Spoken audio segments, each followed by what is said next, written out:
Hello people, welcome to Physio Fables. I am Chaitanya. आज हम देखने वाले हैं एपोप्टोसिस। देखेंगे कि एपोप्टोसिस क्या होता है, इसकी डेफिनेशन वगैरह जानेंगे। ठीक है। किसको एपोप्टोसिस बोलते हैं, ये प्रोसेस क्या होता है, इसको समझेंगे हम बेसिकली। ठीक है। फिर हम देखेंगे कि इसका मैकेनिज्म कैसे होता है, मतलब जिस्ट ऑफ एपोप्टोसिस जो बोलते हैं, किस लिए होता है एपोप्टोसिस वगैरह, इसको हम डिटेल में समझेंगे। ठीक है, मतलब ऐसा फील आना चाहिए कि हमें पता है एपोप्टोसिस क्या होता है और इसको हम पूरी स्ट्रेंथ से अपनी ग्रिप करेंगे। ठीक है। और फिर देखेंगे कि इंट्रिंसिक मैकेनिज्म क्या होता है, एक्सट्रिंसिक मैकेनिज्म क्या होता है। ये सारी चीजें हम देखेंगे इस वीडियो में। Okay, so let's get started. So first thing first, what is apoptosis? Okay, so apoptosis is a programmed cell death. ठीक है। It is a program cell death, मतलब जब हमारी बॉडी में किसी सेल को डीजनरेट होना होता है या फिर सेल को सेल की जरूरत नहीं होती बेसिकली हमें उस जगह पे, तो हमें उस सेल को निकालना है। तो उसको निकालेंगे कैसे?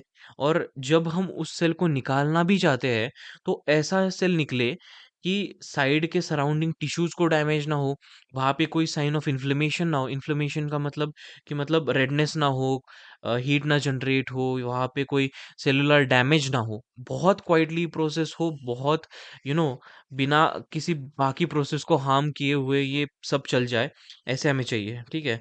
सो that is what apoptosis is. It is a programmed cell death, well coordinated होता है।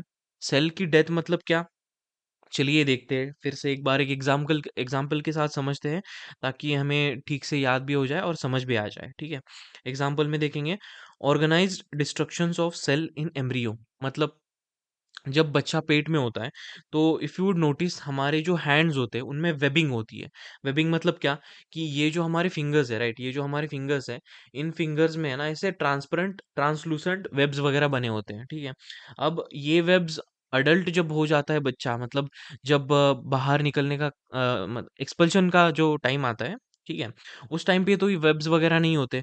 तो ये वेब्स निकले कैसे? ठीक है, तो ये अपोप्टोसिस जैसी प्रोसेस है ना, उससे निकल जाते हैं। मतलब यहाँ पे सेल्स थे, बट ये सेल्स बाद में गायब हो गए। गायब हो गए का मतलब क्या, डिस्ट्रक्ट हो गए सेल्स। बट बाकी पेट में कोई जो चीजें थी वो डिस्टर्ब नहीं हुई ना। तो organise destructions of cells in embryo, ये तो हमने जान लिया। बाकी एंडोमेट्रियल शेडिंग, मेंस्ट्रुएशन के टाइम पे जो एंडोमेट्रियल शेडिंग होता है, ठीक है, पीरियड्स में जो ब्लड वगैरह निकलता है, एंडोमेट्रियल शेडिंग हो गया। रिग्रेशन ऑफ लैक्टेटिंग ब्रेस्ट, मतलब जब भी बच्चा पैदा होता है तो ब्रेस्ट का साइज बढ़ जाता है because of increase in memory gland number और हाइपोट्रोफी, मतलब साइज इंक्रीज हो जाता है मेमोरी ग्लैंड्स का और उनका नंबर इंक्रीज हो जाता है।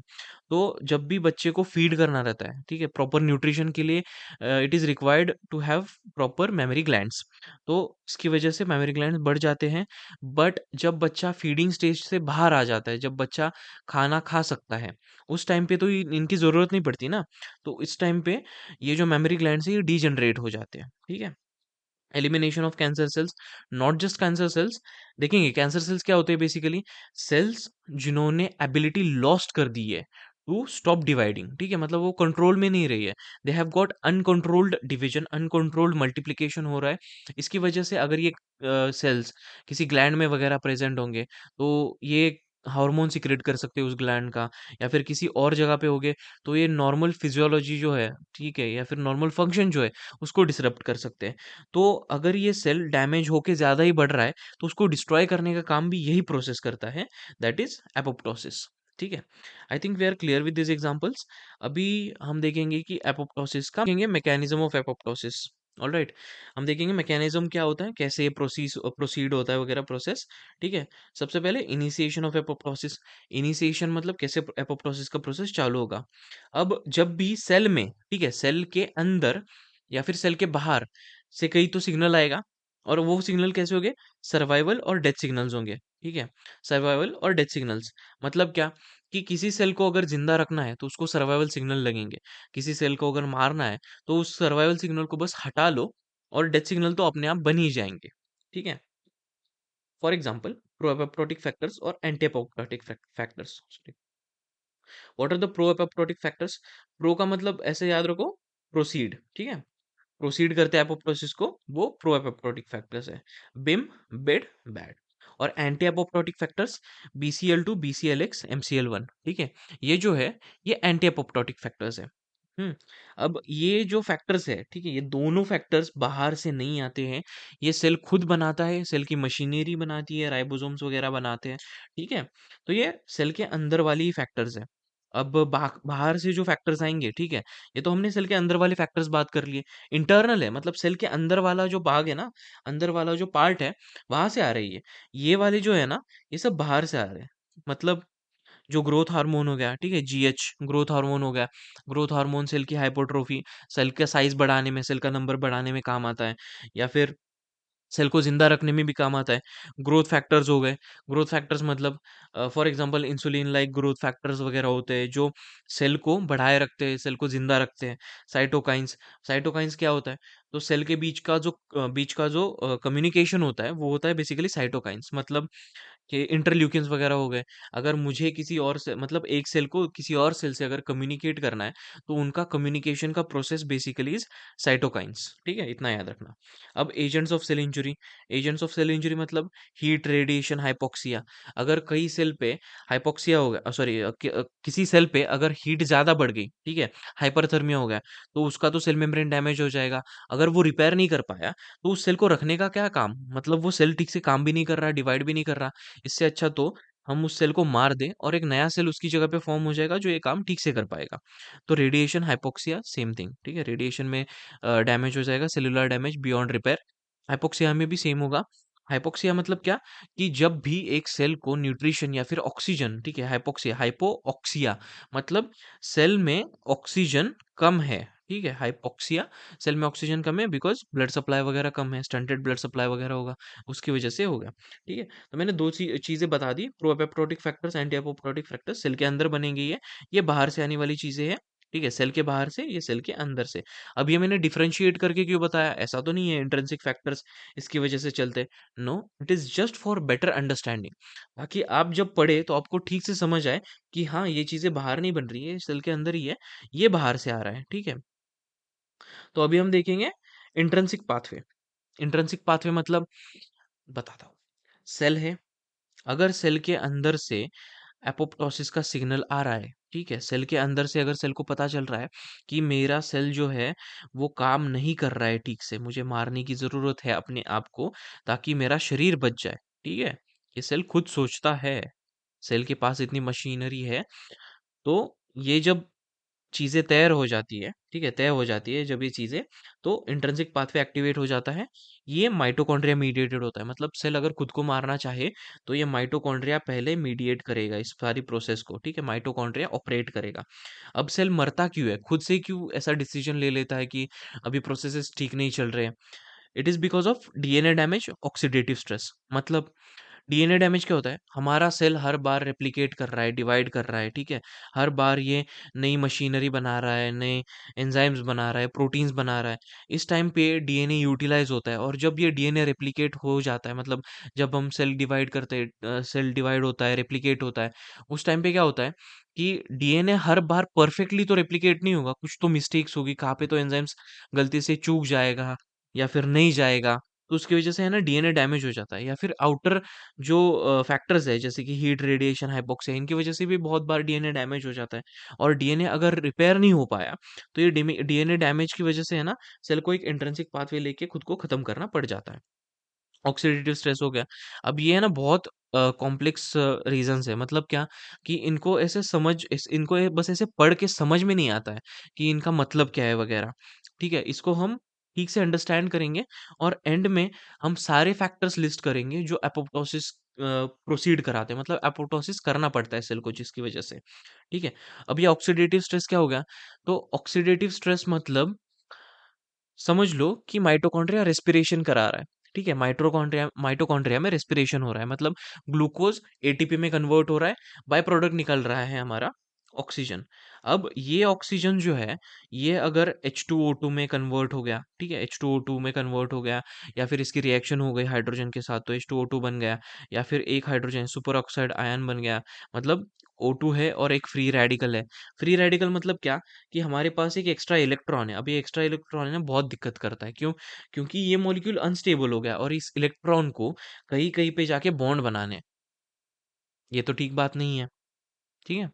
तो ऑक्सीडेटिव स्ट्रेस में जब इलेक्ट्रॉन एक्स्ट्रा हो जाता है तो ये इलेक्ट्रॉन जाके लिपिड्स को या फिर और किसी डीएनए को या और किसी मॉलिक्यूल को जाके अनस्टेबल बना देता है। ये तो अच्छी बात नहीं है। अगर मॉलिक्यूल अनस्टेबल बन जाएंगे दूसरे वगैरह तो फिर जो सेल है वो डैमेज हो जाएगा, और अगर बहुत डैमेज हो गया तो उसकी वजह से फिर से इंट्रिंसिक पाथवे हमें लेना पड़ेगा। ऑलराइट। तो यहाँ पे फिर माइटोकॉन्ड्रियल मेम्ब्रेन परमिलाइजेशन ट्रिगरिंग कैप्सिस एक्टिवेशन, ये हम मैं बाद में बताता हूँ कैस्पेसिस क्या होता है। अभी हम देखेंगे माइटोकॉन्ड्रियल मेम्ब्रेन परमिलाइजेशन क्या होता है। मतलब माइटोकॉन्ड्रिया जो है हमारा, ठीक है, ये तो आपको पता ही है कि माइटोकॉन्ड्रिया डबल सेल्ड ऑर्गेनेल है, ठीक है। इसके पास दो, सॉरी डबल सेल नहीं, डबल वॉल्ड ऑर्गेनेल है, ठीक है। दो वॉल है इसके पास, एक आउटर वॉल एक inner wall, inner membrane outer membrane, sorry inner membrane है आउटर मेम्ब्रेन है। तो ये जो इनर मेम्ब्रेन और आउटर मेम्ब्रेन है ना, तो आउटर मेम्ब्रेन जो है वो परमिएबल हो जाता है, ठीक है। आउटर मेम्ब्रेन जो है वो परमिएबल हो जाता है, और जब ये परमिएबल हो जाता है तो इसके अंदर की जो कंटेंट्स है वो बाहर लीक होना चालू हो जाते हैं। इसमें एक जो बहुत इंपॉर्टेंट कंटेंट है वो है साइटोक्रोम सी। इसको याद रखना, माइटोकॉन्ड्रिया से साइटोक्रोम सी बाहर निकला है। अगर माइटोकॉन्ड्रिया से साइटोक्रोम सी बाहर निकल गया तो हो गया सत्यानाश, तो फिर ये अपना जो साइकिल है वो ट्रिगर हो जाएगा इंटरनल पाथवे का, ठीक है। अब ये किसको ट्रिगर करेगा? ये कैस्पेज को ट्रिगर करेगा, सॉरी सॉरी सॉरी। ये किसको ट्रिगर करेगा? ये कैस्पेज को ट्रिगर करेगा। कैस्पेज क्या है? कैस्पेज एक ऐसा मान लो कि प्रोटीन है, और ये है ना एक कैस्केड प्रोटीन है। कैस्केड प्रोटीन का मतलब, अगर डोमिनो पता है आपको, डोमिनो रहता है ना, वो ऐसा ब्लॉक्स रहते हैं, एक ब्लॉक पे गिरा तो दूसरा ब्लॉक गिर जाता है, दूसरा ब्लॉक तीसरे ब्लॉक को गिराता है। मतलब एक डोमिनो इफेक्ट होता है। एक ब्लॉक जब गिरता है तो ये ऐसे एंजाइम्स को एक्टिवेट करता जाता है जब तक सेल का डिस्ट्रक्शन ना हो जाए, ठीक है। तो अभी यहाँ पे सेलुलर स्ट्रेस हो गया, मैंने जैसे आपको यहाँ पे दो रीजंस बनाए, इस इनकी वजह से सेलुलर स्ट्रेस हो गया। प्रोएपोप्टोटिक फैक्टर्स एक्टिवेशन हो गए, बिम बिड बैड, ठीक है, मैंने जो बताए थे बिम बिड बैड, ये एक्टिवेट हो गए हैं, ठीक है। अब माइटोकॉन्ड्रियल आउटर मेम्ब्रेन परमेबिलिटी, इनके एक्टिवेशन की वजह से क्या हुआ कि माइटोकॉन्ड्रिया का जो आउटर मेम्ब्रेन है वो हो गया एक्टिवेट, अब वो हो गया परमिएबल, इसके अंदर के कंटेंट लीक हो गए, ठीक है। तो इसकी वजह से फॉर्मेशन ऑफ एपोप्टोजोम, एपोप्टोजोम एक कॉम्प्लेक्स है, ठीक है। ये एक कॉम्प्लेक्स है जो साइटोक्रोम सी के रिलीज की वजह से हुआ है। ये रिक्रूट करेगा, मतलब ये बुलाएगा प्रोकैस्पेज 9 को। प्रोकैस्पेज 9 एक प्रो एंजाइम है। प्रो एंजाइम मतलब क्या? एक्टिव नहीं है अभी भी, उसमें एक ऐसा कंटेंट लगा हुआ है जो अभी भी उसको इनएक्टिव बना रहा है। तो ये प्रोकैस्पेज 9 एक इनएक्टिव एंजाइम है, ठीक है। अब इसका एक्टिवेशन होगा, activation of initiator caspase 9, activator form activate form में आ गया, ठीक है। कैस्पेज 9 एक्टिवेट फॉर्म में आ गया। अब जैसे मैंने बताया कि इसका डोमिनो इफेक्ट होगा, तो डोमिनो इफेक्ट में क्या करेगा? कैस्पेज 9 जो है वो 3, 6 और 7 को एक्टिवेट करेगा। इनकी वजह से क्या होगा? 3, 6, 7, ऐसा याद रखना, 3 times 2 is equals to 6 plus 1 7, कैसे भी याद रख लो, बस इतना याद रखना, 3, 6, 7 को एक्टिवेट कर देगा, जिसकी वजह से क्लीवेज होगा न्यूक्लियर प्रोटीन्स का। क्लीवेज मतलब क्या? कि न्यूक्लियर प्रोटीन्स बढ़ जाएंगे, डिस्ट्रक्ट हो जाएंगे। डीएनए फ्रेगमेंटेशन, डीएनए तोड़ दिए जाएंगे। डीएनए मतलब क्या? कि न्यूक्लियो प्रोटीन्स वगैरह होते हैं ना, वही होता है बेसिकली डीएनए फ्रेगमेंटेशन, मतलब न्यूक्लियर प्रोटीन्स वगैरह, ये भी डैमेज हो जाएंगे। साइटोस्केलेटल ब्रेकडाउन, साइटोस्केलेटल मतलब जो माइक्रोफिलामेंट्स होते हैं, मैक्रोफिलामेंट्स होते हैं जो सेल को बनाए रखते हैं, उसका स्ट्रक्चर मतलब स्ट्रक्चरल इंटेग्रिटी जो बनाए रखते हैं, उनका ब्रेकडाउन हो जाएगा, ठीक है। इसकी वजह से formation of apoptotic bodies and clearance. Apoptotic bodies क्या है? जो सेल है, ठीक है, इसके बारे में बहुत कंफ्यूजन होता है, ठीक है। ये जो सेल है, तो इस सेल के अंदर ही ऐसी गोल गोल सी बॉडियां बनने लगेंगी, यही है एपोप्टोटिक बॉडीज, ठीक है। सेल अभी तक बर्स्ट नहीं हुआ है, सेल जाके कहीं पे ऐसा कचरा नहीं करने वाला, ठीक है। सेल अपने आप ही कंटेन्ड है, ऐसे ही डिस्ट्रक्ट हो जाएगा, इसको ऐसे ही क्लियर कर देंगे फैगोलाइसिस से, या फिर जो माइक्रोफेजेस वगैरह है इसको खा के क्लियर कर देंगे, ठीक है। तो फॉर्मेशन ऑफ एपोप्टोटिक बॉडीज और इसका क्लियरेंस हो जाएगा, ठीक है। आई थिंक अभी तो ये बहुत क्लियर हो गया अपना जो इंट्रिंसिक पाथवे है। ये इंट्रिंसिक पाथवे था। Let's go to extrinsic pathway. अब हम देखेंगे कि एक्सट्रिंसिक पाथवे क्या होता है। एक्सट्रिंसिक पाथवे इसके नाम से ही समझ आ रहा है कि बाहर से कुछ तो आ रहा है और सेल को मार रहा है। कैसे? ये है ना अपना सेल है, ठीक है। सेल के ऊपर ये रिसेप्टर है और ये कुछ तो आ रहा है। अब ये क्या आ रहा है? ये क्या है? ठीक है, ये क्या है? ये क्या है ये देखते हैं अभी। ठीक है, अब ये जो एक्सट्रिंसिक पाथवे है ये बाहर से ट्रिगर होता है, so it is trigger by death receptor stimulation on sale surface. ठीक है, कैसे ट्रिगर होता है? Death receptor stimulation on sale surface. ये जो है ना अपना डेथ रिसेप्टर है। ठीक है, ये जो वाई बना है यहाँ पे, ठीक है, ये जो वाई है यहाँ पे, ये अब अपना डेथ रिसेप्टर है। ठीक है, इस डेथ रिसेप्टर को अगर कोई स्टिमुलेट कर दे मतलब एक्टिवेट कर दे, तो उसकी वजह से एक्सट्रिंसिक पाथवे ट्रिगर हो जाएगा। अब कौन एक्टिवेट करेगा इसको? ठीक है, अब कौन एक्टिवेट करेगा इसको? तो लाइगांड जो होगा वो बाइंड करेगा डेथ रिसेप्टर पे।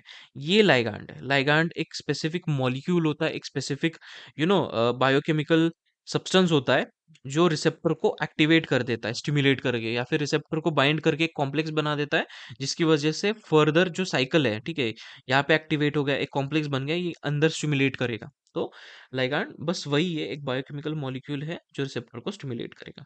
अब इसमें दो लाइगैंड्स आप याद रख सकते हैं, एक FAS है, फास्ट लाइगैंड, और एक tumour necrosis factor. Tumour necrosis factor क्या है कि कैंसर को प्रिवेंट करने के लिए है ना, ये ट्यूमर नेक्रोसिस फैक्टर रहता है। ठीक है, तो ये दो लाइगैंड्स है अपने। ये अगर देखेगा कि अगर कोई सेल ज्यादा डिवाइड कर रहा है, ये आके सीधा मार देगा उसको, ये ज्यादा नहीं सोचेगा। ओके, तो इसकी वजह से क्या होगा, अब ये लाइगैंड आ गया, ये बाइंड कर गया। ठीक है, ये जो था ये बाइंड कर गया यहाँ पे, जैसे आप देख रहे हैं यहाँ पे। तो ये बाइंडिंग की वजह से क्या होगा? Formation of death domain, formation of death domain, FADD। ठीक है, डेथ डोमेन फॉर्म हो जाएगा। अब ये फिर से एक्टिवेशन करेगा इनिशिएटर कैस्पेज 8 को। वहां पे क्या था? कैस्पेज 9 था। यहाँ पे क्या है? कैस्पेज 8 है। ठीक है, वहां पे 9 था, यहाँ पे 8 है। ऐसे याद रख लो कि एक्सट्रिंसिक एक्सटर्नल है हमारा, एक्सटर्नल कम मार्क देता है, इंट्रिंसिक इंटरनल है हमारा जो हमें ज्यादा मार्क देता है। तो एक्सट्रिंसिक में 8 होगा, इंट्रिंसिक में 9 होगा। ठीक है, तो इसकी वजह से एग्जीक्यूशन कैस्पेज जो है, मतलब क्या, 3 6 7 कैस्पेज जो है, जैसे वहां पे थे वैसे भी यहाँ पे है। ठीक है, ये एक्टिवेट हो जाएंगे। फिर से वही सेम चीज, cleavage and destruction of cellular micromolecule, same चीज है। मैक्रोमोलिक्यूल्स, मैक्रोमोलिक्यूल्स मतलब क्या? Carbohydrate, lipid, protein, nuclear protein, ये सब बड़े बड़े मॉलिक्यूल्स है ना, तो इनको हम मैक्रोमोलिक्यूल्स कहते हैं। ठीक है, तो इनकी they tend to form apoptotic bodies, और इसके बाद क्लियरेंस करवाएंगी ये एपोप्टोटिक बॉडीज। मतलब ये जो हमने अभी यहाँ पे देखा सेम चीज होगी, एपोप्टोटिक बॉडीज फॉर्म होगी, फिर ये क्लियर हो जाएंगे। बुक में कई कई बार और एक प्रोटीन का नाम दिया रहता है, दैट इज TP53। ठीक है, इसके बारे में भी एक बार बता देता हूँ, कई कई बार आता है ये। आई होप अगर जिसे ने पढ़ा होगा तो उसको आया होगा ये। TP53 कुछ नहीं है, ये भी ट्यूमर नेक्रोटिक फैक्टर जैसे ही है। अगर कोई सेल है, ठीक है, अगर कोई सेल कैंसरस सेल्स की तरह जा रहा है और ये ऑर्डर्स को फॉलो नहीं कर रहा है, तो ट्यूमर नेक्रोटिक फैक्टर जो सेल को प्रिवेंट करता है मरने से, ये उसी सेल को मार देगा अगर वो कैंसरस टेंडेंसीज दिखाएगा तो। That's what it is. तो I hope everybody just understood, and I hope you liked the lecture. So until we meet again, bye bye.